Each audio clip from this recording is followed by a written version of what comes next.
Because even think about it, we never did, but there were churches that sang secular songs to introduce messages, and like some of them look like strip clubs. I've never been to a strip club, praise the Lord, but some of them just looked something recent about that. Huh? Yes, if you Google recent stuff, something just came out 2 days ago. But churches are getting wild out there. Yeah, churches are getting wild.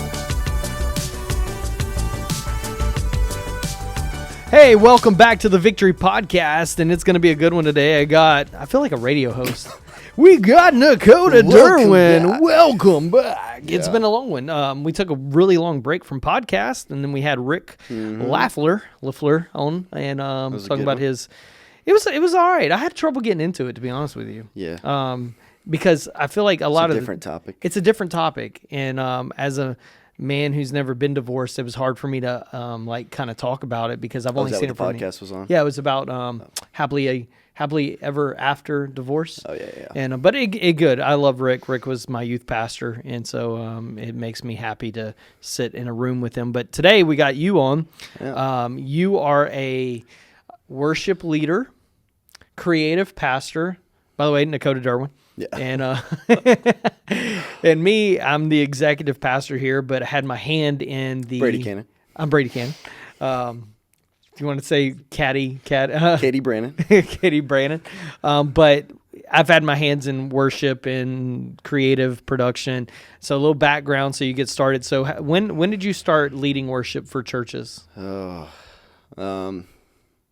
let's see. I guess like the real deal was 2010, probably somewhere around there. All so right. 13 years ago. 13 years. Wow. 14 years ago because we're in 2024 now. That's crazy. Yeah, it's a long time. So you started as almost half my age because I'm 30. Dang. That's actually really weird. Dude, I'm 32. Yeah. Just kidding, I'm 41. But so you started leading worship as a volunteer.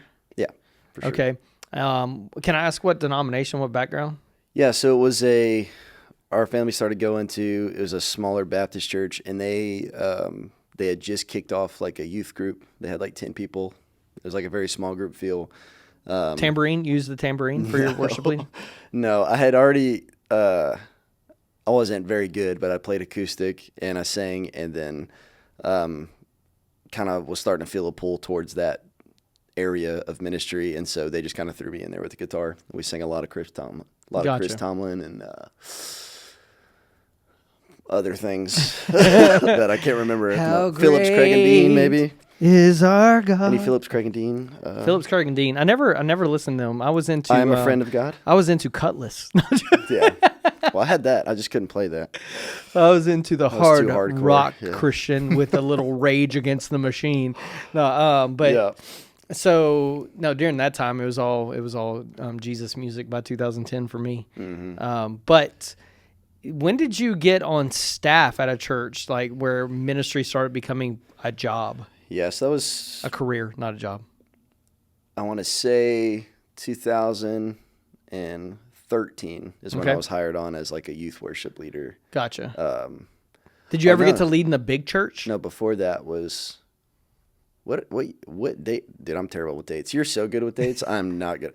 I think you're good with dates. I am. Sometimes maybe you just pull dates out of the air. Just COVID kind of, I'm going to be honest with you. Yeah. COVID kind of made me a little foggy when it comes to recent things. Yeah. But when it comes to the past, dude, I am your man. Dude, I can remember all the way back to 1776 and Thomas Jefferson. Declaration of Independence. 1776. Yeah, so I could throw out dates like no one's business. So, But yeah, I think for 2010, 2011, 2011 because it was the year I graduated high school. Oh yeah, 2011, graduated high school, and then I went to lead worship for a youth group. It was another Baptist church. Okay, we were there for a couple years, and then my family helped plant a church, and then so I was the main worship pastor for a couple of years there, and then went to another church after I got married, and I was the youth worship pastor. Yep. So we're at 3, and then so I was there. So at that church, I was youth worship leader at first, and then eventually the worship guy had stepped down and I took his spot. So, and then that kind of began like, I guess my dive into the worship and production realm, like really Gotcha. diving into Okay. like audio, lighting, trying to figure out how all that works because I had to teach people stuff that I didn't know. Gotcha. So, yeah. This I think I need to give a warning about this podcast Yeah. because this one's gonna be a lot different from what we normally do. Normally it's me and the big guy, Pastor Jody, and who's It's not very nice. what? No, I don't. He's the head boss. That's what I mean. He means the top guy. The top guy, the Yeah. big dog. And so sometimes we're serious in the conversation. You know, we got a point. This one, the idea came just creativity in worship, Yeah. and versus being authentic, and that's a big movement right now. And so we want to just talk about our hearts here at our church, and then our own personal belief system with this. And so, and plus, I'm in a really great mood today. For sure. And you're in a really somber mood, which is kind of strange. Oh no, it's not somber. My back is kind of Okay, I got you. and Be healed. maybe yeah. Come on, Jesus. And I'm about a week and a half Yeah. away from surgery, and I am in a great mood. And so awesome. we're gonna make this very fun today. Oh, yeah, for sure. And have sure. some fun. So my background, youth pastor, but being a youth pastor, I wanted funny videos. Started videoing in college, and then 2007 started a film business, and then probably 2016, 17 filmed my first concert with my business, and fell in love with concert films. And then when COVID hit and we went to live stream, we were set up, used kind of like my camera equipment and my guys to do it. Shout out to Greg Marshall, Hayden LaFleur, Mitchell Estes. They were the ones that really helped us get our live stream to where it is now. Yeah. And now we got such a great group. And so I'm able to use my business skills of filming concerts. So my business in 2021 really moved towards concert filming. sure. And I just take that same thing, put it in the church. And so that's my background. I ran the production team from like 2004 to you came on to recently, honestly. You've kind of taken over all that. So I had to learn lights, had to learn sound, had to learn color correcting and video editing and all that stuff, which I love. Yeah. And so that's my background. So that's our expertise. So those are our credentials to talk about what we're doing. Yep. And so let's give a little history. 2000's really when Hillsong United. See with the dates. You're on it. I'm on it, man. 2000. 99, 2000. You know, back in 97, shout to the Lord, and they made their film, and that's whenever you saw a lot of lighting difference Right. in church. Yep. And we started using more creative lighting. And then probably mid 2000s, you know, Church on the Move, the Church in the Woodlands. You had Fellowship Church. Man, it started getting really, A lot more really creative elements. creative. Yeah. Intro bumpers, Yeah. the video side of it.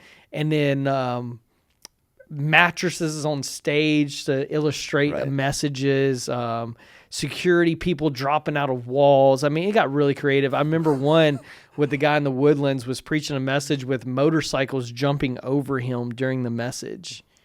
And it Nice. got really, really out there. And now I feel like it's kind of... That'd be kind of, subpar these days. But now I feel like it's kind of going away from that. And that's what we want to talk about is what is the balance of being in your mind, and then we'll just have some opinions. In your mind, how creative should we be during our worship time? Yeah. Because even think about it. We never did, but there were churches that sang secular songs Yeah. to introduce messages, and like some of them look like strip clubs. I've never been to a strip club, praise the Lord, but some of them just looked. Something recent about that, huh?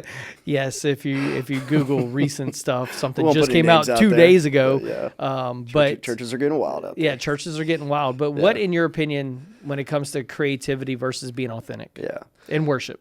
Yeah, I don't know. And let's talk about church. Yeah. Not personal No, worship. for sure. Church Sunday Well, I think morning. the first thing to address is like, sometimes we're labeled as creatives. Yeah. And, that we're kind of in this box that nobody can really enter. Like, I'm not a creative. I can't really be with the creatives. Right. And I think that, as people we're all made in the image of God. Yeah. And God is the creator. Right. So there's always some area Dude, I bet It's you can fine. hear It's fine. there's So right now many- there's people Yeah. talking outside the door right now. So we're gonna take a small break while our engineer Felix goes says, "Hey, we're recording." It's so loud. We need to put a sign on the door when we Yeah. do this.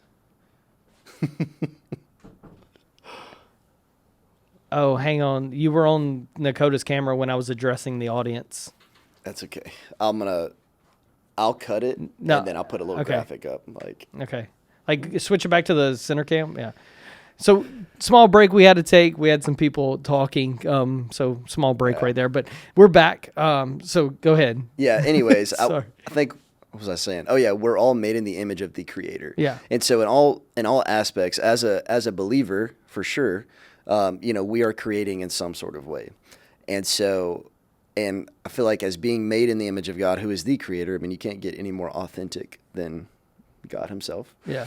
And so, I kind of just imagine as God was creating the world, he was probably having a lot of fun. I mean, literally, he was speaking things into existence. There's animals and landscape and people, and all these things that I could just imagine just like an artist with a paintbrush, and we all have the ability to access that in some sort of way, even if you're an admin trying to figure out what's the best way to create this form for whatever, you're accessing that in some sort of way, and when it comes to church, it is easy to jump the opposite direction and put so much focus on the creativity, and I think that's where when it goes overboard, that's when you have churches putting a stripper pole on the stage, or Right. And that really happened. pastors putting syrup on Bibles, Yeah. things that okay. And we're not judging those people. No at way. all. Like But we're not. but sometimes it goes a little bit overboard on I just want to get my point across. And so Yeah. I'm just going to go crazy on this creative idea versus sometimes I feel like God moves in creativity during the set, Right. or. Well, Craig Rochelle recently, I love what he used to say all the time. We do everything short of sin to reach people for the gospel. For sure. He used to say that. Yeah. But recently, That's a Chris Hodges thing too. yes. Yeah. So recently, he said on a podcast, this was like 4 weeks ago, Yeah. he said what he has found is people are not interested in the latest, greatest sermon series Right. and how creative they are. He said he's finding a hunger in people who want to know the word, Right. to know God, Yeah. and to honestly just be an authentic Yeah. community. They want true authenticity. Yeah. Right. And so they have changed. Life Church with For Craig sure. Rochelle has kind of changed some of their, and I think it's like God gives the food for the people in For that sure. day. Yeah. And it's new wine. Absolutely. And we can't put it in old wineskin. Right. And so I believe in creativity. Yeah, for sure. But I also believe, and this is a word that I want to bring up, is reverence. Mm-hmm. And I have never been Catholic, Yeah. but I'm gonna say something that's maybe kind of controversial. I will never forget whenever I was in our church on a Sunday morning. This was like probably 15 years ago, and I walk in and there was two people, a husband and wife, Yeah. who were kneeling at their chair Yeah. and just humbling themselves before the Lord. Right. And I was so amazed by that. Yeah. And I asked them afterwards, or said, yeah, we come from a Catholic background where when you walk into the temple, the sanctuary, Yeah. it's reverence. Right. And I need to, like how they put the holy water on themselves to kind of get them. And I filmed a wedding this past weekend at a Catholic church and I saw it. And there's just something in me that goes, Lord, do I have reverence for you? Yeah. Because, I mean, 2 Samuel, the Ark of the Covenant falling off the wagon and the dudes touching it and dying Yeah. for lack of reverence for the presence of the Lord. Right. And so I do believe in creativity, Yeah. but also I do believe that reverence of God, For sure. fear of the Lord has to Absolutely. still be somewhere in there. Yeah. And I think there's a mindset of if you tie in creativity with reverence, I think you get excellence because you have to I'm a firm believer on like whatever we're doing, we have to be excellent, not perfect, because we'll never be perfect. Right. If you're striving for perfection, then you're going to fail. But if you strive for excellence, I think excellence is kingdom. You know, God created everything with excellence. Of course, He is God. But when we take any aspects of our worship service, and as long as it's done with excellence, then I think God honors that. But I also think if we have that mindset, I'm doing this because I do have reverence for the Lord, and I want this to be the most excellent that I can do. And so, Passion this year. Yeah. I went to Passion in 2005 in Nashville. I was a senior in college, and we went to Passion, and I was blown away. Yeah. And I've kind of got out of the Passion movement somewhere when I'm 41, so it's not really intended for me. But this year I wound up streaming it. Mm-hmm. And the session with Christian Stanfill, I don't know if you saw it. I did not. Okay. I didn't watch it this year. Number one, the guys who are switching and doing the video, I follow them on Instagram. It's Concept Pixels. Like their technical director was a guy named Eddie, who is like the guy. Yeah. Him and like Drake Kelch and these guys. But during Christian Stanfill's, I want to say it was the final worship session, they had a holy moment. I'm going to say holy, to where they all stopped playing and they started singing that holy. I'm not going to sing because I can't sing. Y'all heard me sing earlier.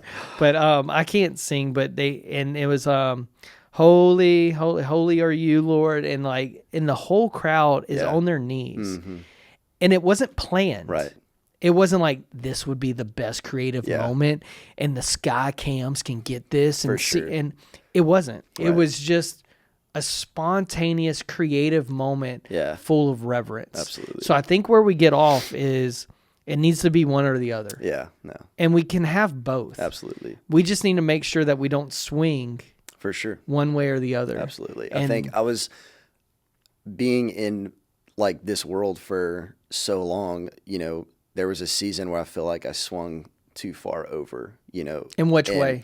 Like just really worried about production. Like I'm really worried about, does it sound good? Does it, you know, are the lights set right? It's just like all of that is important, but my priorities were like way over the line. And there was a season where God kind of called me away from it. And, you know, we actually moved to a different state. This was, and, you know, it was a tough 10 months in other aspects, but in some aspects, like God literally put us in this church of 100 people, and where literally it was the other extreme where production did not matter. I mean, it was like you could get up there and you could sing Mary Had a Little Lamb, and people were just so hungry for Jesus, it literally didn't matter. And God was just moving crazily in that church. And what he did was but at the same time, I'm like looking at it, I'm like, dang, this could be so much more, you know, because it's literally, you know, and so seeing that, taking the other side, and then I feel like God just kind of remind me, like, what is it that I've called you to do? Yeah. You know, and why do you do it? And so moving back here and you guys graciously giving me my job back, you know, like there's a whole nother perspective of, yes, I love all of the production elements. And they're all super important because you don't want to be a distraction, you know, so you have to have good audio. You have to have good lighting, all the things. But at the same time, just like bringing me back, like centering me on the focus is Jesus, you know. And so like Sunday was a good example of that, of before the worship team went on stage, I actually grabbed the guitar in the green room and we actually just sang a couple songs in the green room before we got onto the stage. And you could just feel the presence of God just like flood into the green room. And we just carried it with us. And as soon as worship started, it was like, you know, worship is always like this climb. Yeah. And it's like you feel like you have to kind of climb to this climax, and then all of a sudden you're there. Yeah. I'm just so tired of that climb. It's like we don't have to have that climb. Yeah. It's like we can just from the get-go. I mean, God is in the room when two or more are gathered. And so it's not that we're inviting him in the room. It's we're trying to get there, you know? And so if Miley Cyrus was lying. Yeah. We don't have to have the climb. Yeah. I got you. So if we can just meet with God as soon as that first chord hits, I mean, that is my goal. Like from the beginning of service, when the countdown hits 0 to the end of service, that God is just in the room and we're meeting with him the whole time. I think that is the purpose. And if it, you know, and sometimes that takes a good production value too, you Right. know, because there are also people online that we want to experience the same thing. Right. And so we have to have the good camera angles. We Right. have to have the good live stream audio. You know, it's like all of those things put together. Our goal is that people meet with Jesus, Right. you know. And what I found is through the years of doing this, Yeah. if you don't plan, you plan to fail. Right. And so when people are like, don't plan, just open Yeah. up the doors. I'm like, God planned. Right. Like, Yeah. God is a God of details. Mm-hmm. And I remember saying this a long time ago. We did a church conference here for leaders, and Pastor Larry had, before my time. It was way before your time. This is like 2005. And Pastor Larry had me do a session on the value of service flow. Yeah. And these are pastors who came in who were against it. That's like, no, you should not have a service flow. The Spirit gives you the service flow. And I had to explain to them, Yeah. God is a God of details. Right. And if you didn't, then what if your nose was For in sure. your armpit? Yeah. Like that would be terrible. But God plans things out. Yeah. And so what our aspect is, if we do our job during the week, Yeah. and we're praying and saying, God, what do you want to do this Sunday? Who do you want to run lights? Yeah. Who do you like? What song should we play to honor you this Sunday? Right. And then when Sunday comes, Yeah. and that has been our focus, Right. it eases the plan. Like For sure. it to me, it's like pouring, like we're about to pour concrete. Yeah. Well, before the concrete, you got to do the dirt work. Right. Yeah, and so if we just go, hey, pour it, and Trey, our contractor, goes out there and pours concrete on the grass, Yeah. the concrete's not going to last. For sure. So our job, I feel our job as pastors is to set the tone Absolutely. during the week. Yeah. What do we want? Because someone has to focus on that stuff. Right. And in my career at our church, that has been me. Yeah. But I cared too much at times, just like what you were saying. We kind of went overboard on it.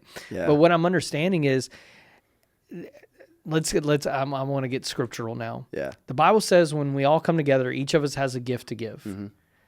So by God, people who have a gift of video, why not let them video? Absolutely. And let them be just as much as you care about singing guitar and Pastor Jody For cares sure. about preaching the word. Why can't that camera guy get creative angles and use his Absolutely. gift to honor the Lord? Yeah, and that is their encounter with Jesus. And That same is their thing worship for experience, we have a mutual friend who runs lights in Baton Rouge. I'll call him out. His name's Brandon Broussard. Yeah. And I got to work with Brandon last Friday at a secular concert. I hate the word secular, by the way, non-Christian concert in Mississippi, and he was working lights. And I know him. Yeah. And whenever he is working lights for a concert that's not at a church or church, Right. he is giving God glory. That's right. It's Yeah. him using his lights. For sure. Because, I mean, for God's sake, the wind blows and it's praising the Lord. Yeah, Like absolutely. everything we Yeah. do praises the Lord. Yeah. And the Bible says, whatever you do as unto the Lord. For sure. Whether that is, and our missionary this past week said that, like, some of you are called to be nurses, Yeah. school teachers, camera operators, Absolutely. lighting guys. Yeah. Use that gift to honor the Lord. Yeah.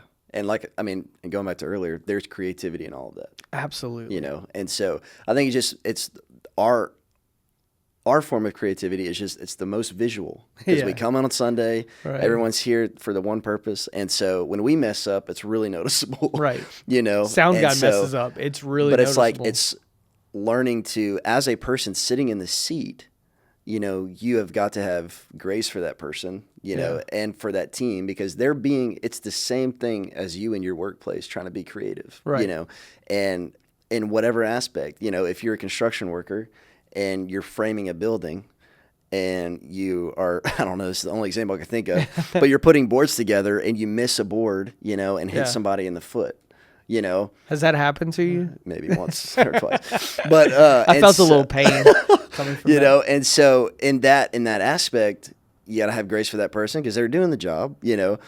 Anyways, take that and tie it into church. You know, if you're sitting in the seats and you don't like the songs being played, or if a microphone has feedback, all of those aspects, like, forget about it. Like, you sit down and you focus on the Lord, you know, because I don't know, we're all trying, you know. Yeah.